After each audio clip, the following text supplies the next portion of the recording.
ଆପଣଙ୍କୁ ଏପର୍ଯ୍ୟନ୍ତ ସୁଭଦ୍ରା ଟଙ୍କା ମିଳିନାହିଁ କି? ଯଦି ମିଳିନି ଏଇ କାମ କରିଦିଅନ୍ତୁ, ଖୁବ୍ ଶୀଘ୍ର ମିଳିଯିବ। ନମସ୍କାର ଦର୍ଶକ ବନ୍ଧୁ, ଦେଖନ୍ତୁ ସୁଭଦ୍ରା ଯୋଜନା ଆଉ ଗୋଟେ ଅପସନ୍ ଆଡ଼୍ ହେଇଗଲା ରି-ଇକ୍ୱାଇସି ଡନ୍, ମାନେ ଇକ୍ୱାଇସି କରିବାକୁ ଆପଣଙ୍କୁ ପଡ଼ିବ। ରି-ଇକ୍ୱାଇସି ମାନେ ଆପଣ ଯଦି ଇକ୍ୱାଇସି କରିନଥିବେ, ଆପଣଙ୍କର ପେଣ୍ଡିଂ ଥିବ ଇକ୍ୱାଇସି, ଆପଣ ଫର୍ମ ପକାଇଲା ବେଳେ ଇକ୍ୱାଇସି ବିନା ଇକ୍ୱାଇସିରେ କରିଥିଲେ, ଯେମିତି ଆମର ସର୍ଭର ସ୍ଲୋ ଯୋଗୁଁ ଇକ୍ୱାଇସି ହେଲାନି, ସେମିତି ଫର୍ମ ପକାଇଦେଲେ। ତେଣୁ ସେମାନଙ୍କୁ ସବୁ ଆସି ନୋଟିସ୍ ଯେ ସେମାନେ ସବୁ ରି-ଇକ୍ୱାଇସି କରିଦେଲେ ସେମାନଙ୍କୁ ଟଙ୍କା ମିଳିଯିବ। ତେଣୁ ସେମାନଙ୍କର ଏଇ ସବୁ ସୁବିଧା ନଥିଲେ ପେଣ୍ଡିଂ ଦେଖାଉଛି। ତେଣୁ ଆପଣମାନେ ରି-ଇକ୍ୱାଇସି ଆଉ ଥରେ କରିଦିଅନ୍ତୁ। କଲା ପରେ ଆପଣ ଯେଉଁ ଅଣ୍ଡର ପ୍ରୋସେସ୍ ଦେଖାଉଛି ସେଇଟା ହେଇଯିବ। ତେଣୁ ଆପଣ କ'ଣ କରିବେ, MSK ଲଗଇନ୍ ବା CS ଲଗଇନ୍ ଯେଉଁମାନଙ୍କର ଥିବ ସେମାନେ କରିପାରିବେ। ଆପଣ ଦେଖିପାରିବେ, ଆପଣ ତ ଦେଖିପାରିବେନି, ସାଧାରଣ କରିପାରିବେନି। ତେଣୁ ଆପଣ ଜନସେବା କେନ୍ଦ୍ରକୁ ଯାଇକରି ଆପଣ ଯଦି ଇକ୍ୱାଇସି କରିନଥିଲେ ଫର୍ମ ପକାଇଲା ବେଳେ ଆପଣ ଯାଇକରି ଇକ୍ୱାଇସିଟା କରିଦିଅନ୍ତୁ। କେମିତି କରିବେ ନା, ସେ ଆମର MSK ଲଗଇନ୍ରେ ଦେଖିଲି ଯେ ଆପଣମାନଙ୍କର ୟୁଜର୍ ID ଆଉ ପାସୱାର୍ଡ଼ ଦେଇକି ସମସ୍ତଙ୍କୁ ମିଳିଛି। ଯେଉଁମାନେ MSK ଲଗଇନ୍ CS ଲଗଇନ୍ ଅଛି ସେମାନଙ୍କୁ ସବୁ ୟୁଜର୍ ID ପାସୱାର୍ଡ଼ ମିଳିଛି। ସେମାନେ ଯାଇକି ସେଇଠି ଲଗଇନ୍ କରିକି ଦେଖିପାରିବେ ଲିଷ୍ଟ ସବୁ ପଞ୍ଚାୟତ ୱାଇଜ୍ ବାହାରିଛି। ଯେମିତି ଆମର ବ୍ୟାଙ୍କ ପାଇଁ ମାନେ ରିଜେକ୍ଟ ଲିଷ୍ଟ ସବୁ ବାହାରିଥିଲା, ସେମ୍ ସବୁ ଲିଷ୍ଟ ଏଠି ଦେଖନ୍ତୁ।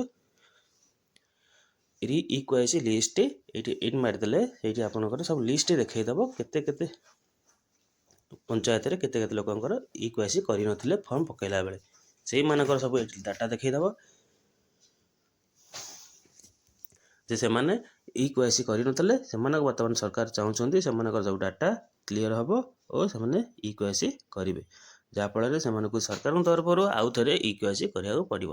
ନନ୍ ଇକ୍ୱାଇସି ଆପ୍ଲିକେସନ୍ ଲିଷ୍ଟ ସବୁ ଏଇଠି ଆପଣ ଜିଲ୍ଲା, ବ୍ଲକ, ଗ୍ରାମ ପଞ୍ଚାୟତ ସବୁ ସିଲେକ୍ଟ କରିବେ। କଲା ପରେ ଆପଣମାନଙ୍କୁ ଏଇଠି ଇକ୍ୱାଇସି ଷ୍ଟାଟସ୍ ଦେଖାଇଦେବ। ଇକ୍ୱାଇସି ଷ୍ଟାଟସ୍ ଦେଖାଇଲା ପରେ ଆପଣମାନେ ଏଇଠି ଦେଖନ୍ତୁ ସମସ୍ତଙ୍କ ନାଁ, ତାଙ୍କର କ'ଣ ଇକ୍ୱାଇସି ହେଇନି, ସବୁ ଗୋଟେ ଡିଟେଲ୍ ସବୁ ଦେଖାଇ ଦେଉଛି। ଆପଣ କ'ଣ କରିବେ, ଜନସେବା କେନ୍ଦ୍ରକୁ ଯିବେ, ସେଠି ଇକ୍ୱାଇସି ପାଇଁ ଆପଣ କହିବେ ମୋର ଇକ୍ୱାଇସି କରନ୍ତୁ। ସିଏ ବର୍ତ୍ତମାନ ଆପଣଙ୍କର ଇକ୍ୱାଇସି କରିଦେବ। କଲା ପରେ ଆପଣଙ୍କର ଆପ୍ରୁଭ୍ ହୋଇଯିବ। ଆପ୍ରୁଭ୍ ହେଲା ପରେ ଆପଣମାନଙ୍କୁ ସୁଭଦ୍ରା ଟଙ୍କା ମିଳିବ। ଚତୁର୍ଥ ପର୍ଯ୍ୟାୟରେ ମିଳିଲେ ଆପଣମାନଙ୍କୁ ମିଳିବ। ତେଣୁ ଆପଣମାନେ କ'ଣ କରିବେ, ରି-ଇକ୍ୱାଇସି ଆଉ ଥରେ ଯାଇ କରନ୍ତୁ। ନିକଟସ୍ଥ CS କେନ୍ଦ୍ର ବା ଜନସେବା କେନ୍ଦ୍ରକୁ ଯାଆନ୍ତୁ, ସିଏ ଆପଣଙ୍କର କରେଇଦେବେ। ଆପଣ କହିବେ ମୁଁ ଇକ୍ୱାଇସି କରିନାହାନ୍ତି, ସିଏ ଆପଣଙ୍କର ଆଧାର କାର୍ଡ଼ ନେଇ ଏମିତି ଗୋଟେ ଇଣ୍ଟରଫେସ୍ ଆସିବ। ଏଇଠି ଯାଇକି ଆପଣଙ୍କର ଆଧାର ନମ୍ବର ଦେବ, ଦେଲା ପରେ ଆପଣଙ୍କର ସମ୍ମତି ନେଲା ପରେ ଆପଣଙ୍କର ଇକ୍ୱାଇସି କରିବ। ତେଣୁ ଆପଣମାନେ ଯଦି ଏପର୍ଯ୍ୟନ୍ତ ଇକ୍ୱାଇସି କରିନାହାନ୍ତି ଯଥାଶୀଘ୍ର କରେଇ ନିଅନ୍ତୁ। ସୁଭଦ୍ରା ଯୋଜନାରେ ସାମିଲ ଯଦି ହେଇନାହାନ୍ତି ଜଲ୍ଦି ହେଇଯିବେ। ତେଣୁ ଆପଣଙ୍କୁ ଟଙ୍କା ମିଳିନି, ନିଶ୍ଚୟ ମିଳିବ ଯଦି ଆପଣ ଜଣେ ଯୋଗ୍ୟ ହିତାଧିକାରୀ ହୋଇଥିବେ। ତେଣୁ ଇକ୍ୱାଇସି କରେଇ ଦିଅନ୍ତୁ।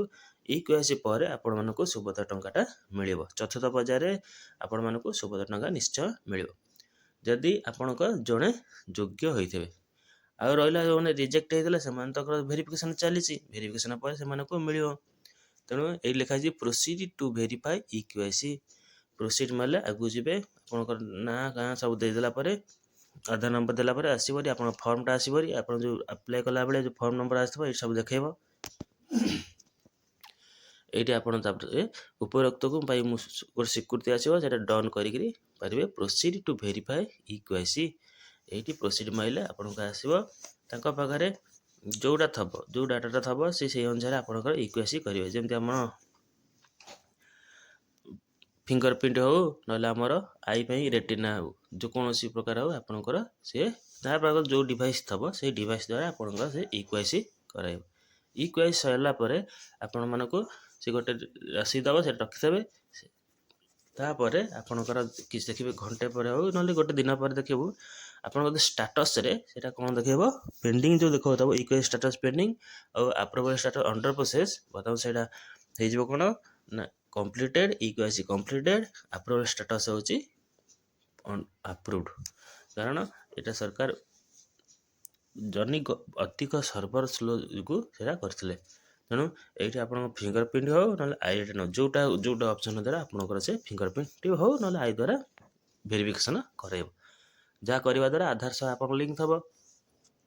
ଆଧାର ସହ ଲିଙ୍କ ଥିଲେ ଆପଣ ଏଇଠି ସବୁ ଡାଟା ଅପଡ଼େଟ୍ କରିପାରିବେ। ତେଣୁ ଇକ୍ୱାଇସି ଯଦି ଆପଣ କରିନାହାନ୍ତି ଜଲ୍ଦି ଯାଇ କରେଇ ଦିଅନ୍ତୁ, ନହେଲେ ସୁଭଦ୍ରା ଟଙ୍କା ଆପଣମାନଙ୍କୁ ମିଳିପାରିବ ନାହିଁ।